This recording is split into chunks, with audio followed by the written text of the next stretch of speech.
The Director General of the World Trade Organization, Dr. Ngozi Okonjo-Iweala, says her meeting with President Bola Tinubu in Abuja on Tuesday was aimed at reducing the economic hardship bedeviling Nigerians. Speaking with journalists after the meeting, Okonjo-Iweala stressed that her quiet visit, which was not an official WTO mission, focused on how to support Nigerians at such a time of need. Okonjo-Iweala disclosed that she had a really good conversation with Tinubu, which considered community and grassroots programs that could put in place to create jobs for young people and support women and children, whom she underscored were the most vulnerable. She noted that they discussed the importance of long-term investment opportunities that Nigeria could seize, including in the pharmaceutical industry. The WTO boss also hinted at interventions in the area of digital trade, which she described as the wave of the future. And in the meantime, President Bola Tinubu on Tuesday vowed to end Nigeria's over-reliance on borrowing to finance public spending. President Tinubu made the vow at the inauguration of Presidential Committee on Fiscal Policy and Tax Reforms.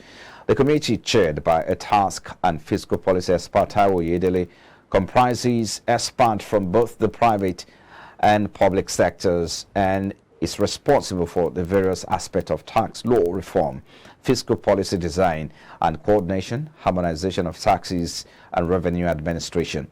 In his remarks, President Tinubu also said the committee was in line with his promise to remove all barriers impeding business growth in Nigeria. In his remarks, the chairman of the committee, Alleviate, said those who evade tax get away with little or no consequences, and there was need for a change, adding that Nigerians are willing to pay tax if they are sure of what it will translate to. In the meantime, industry players in the event planning sector have called on the government to eliminate the issue of multiple taxation affecting small-scale event planners in the country. Speaking on Wednesday during iBrandTV's flagship business program, Business Breakfast, Chief Executive Officer Flexi Event Limited, Modupe Ogunyemi, noted that government reforms on taxes will have a significant impact on their business operations, but was quick to advise government on ensuring that the interests of micro, small and medium enterprises is protected. The government should give us opportunity to showcase our business once in a while, and the reason is because most time when you want to get job on the high places, you just say that so person is in charge, and that person is the person they'll be using, no opportunity. So we source our clients from normal human being like me. Before you could get a client that is into government or anything, it takes the grace of God. But I will also permit the government to please, because I pay tax too. And you have to be accommodating a lot, because if you are not accommodating, you can't be an event planner. You have to manage your anger, because you are going to see a lot of things that is going to get you angry. You can pay a client and you have to say, okay, this is what I want. And at the end of the person did not bring. And what will you explain to your client? You are the one between your client and the vendor. So you just have to manage your anger and see the way you move, because there are different people with different attitudes. Yes. So my advice, be accommodating. And now the Central Bank of Nigeria has said the country's inflation rate is better compared to most African nations. The acting governor of the bank, Folashodun Shonubi, stated this on Tuesday at the 2023 Zenith Bank International Trade Seminar. Shonubi, who was represented by the Deputy Governor Economic Policy Kingsley Obiora, said there were several contributing factors to the global inflation rise. Obiora shedding light on the theme Nigerian non-oil export industry, the present, the future, held at the Civil Center, Victoria Island, Lagos, lamented the low growth rate in non-oil exports to gross domestic products ratio. Obiora said Nigeria's inflation rate stood at 22.8%, adding that the International Monetary Fund expected the country to have a growth moderation of 3.2% in 2023. According to him, in neighboring Ghana, at the last count, inflation is at 42.5%, 31% in Ethiopia, and 36% in Egypt. Away from that, now the federal government has said the financial worth of direct economic damage in Nigeria caused by floods in 2022 is $7 billion. On Tuesday, the government also said over 600 lives were lost as a result of the disaster, describing the situation as the worst effects of climate change in Nigeria. Vice President Kashim Shettima disclosed this at an event of the United Nations Framework Convention on Climate Change in Abuja.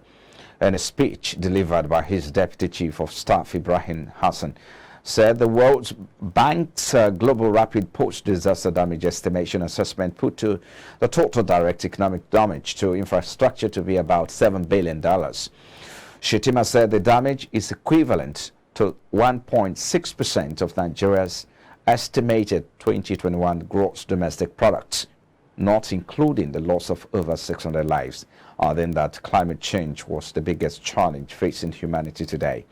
The Vice President outlined some of the impacts to include drought and desertification, disruption of rainfall patterns leading to storms, severe flood, destruction of farmlands, infrastructure and human settlement. The Manufacturers Association of Nigeria has said due to a harsh economic environment, the value of manufacturing production decreased from 7.39 trillion naira in 2021 to 6.67 trillion in 2022, indicating a decline of 720 billion naira. The chairman of the APAPA of the association, Frank Onyebu, made the revelation Tuesday during the annual general meeting of the branch. Onyebu said 2022 was mostly characterized by a harsh operating environment themed by record high inflationary pressure, high interest rates, multiple taxation, high energy cost, forex liquidity or illiquidity, shortage of raw materials, among others. He added that supply shortages, surging material prices, and difficulty in hiring qualified staff stalled the growth of the manufacturing sector. Speaking further, Onyebu noted that many manufacturers exited Nigeria to neighboring countries in 2022 due to the harsh operating environment, adding that more were planning to leave while others were hanging on by a thread, hoping for the new administration to turn things around. And in the meantime, the organized labor on Tuesday rejected the chief of staff to the president, Femi Gbajabiamila, as the head of the federal government's team that will negotiate with the labor unions on subsidy removal palliatives. The national president of Nigeria Labour Congress, Joe Ajero, made this known when the leadership of the labor unions visited the Senate. According to him, the chief of staff has been too busy to call for a meeting, adding that President Bola Tinubu's Rage Onward Committee has yet to sit almost 2 months after the fuel subsidy removal. The Senate, in a resolution 2 weeks ago, agreed to meet with the labor unions on the subsidy removal palliative.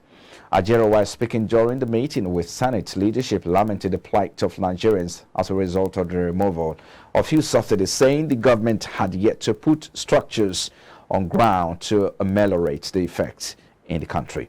In his response, the president of the Senate, Godswill Akpabio, showed the aggrieved labor union of partnership and to approach the executive to ameliorate the suffering of Nigerians. You'll be watching Business Now, coming to you from our studios here. And now you can watch and follow our social media handle and subscribe to our YouTube channel on iBrandTV. Also follow and join us live on our Facebook page on iBrandTV Media. iBrandTV is on Instagram as iBrandTV and can be followed on Twitter at iBrand_TV. You can watch iBrandTV live on StarTimes channel 143.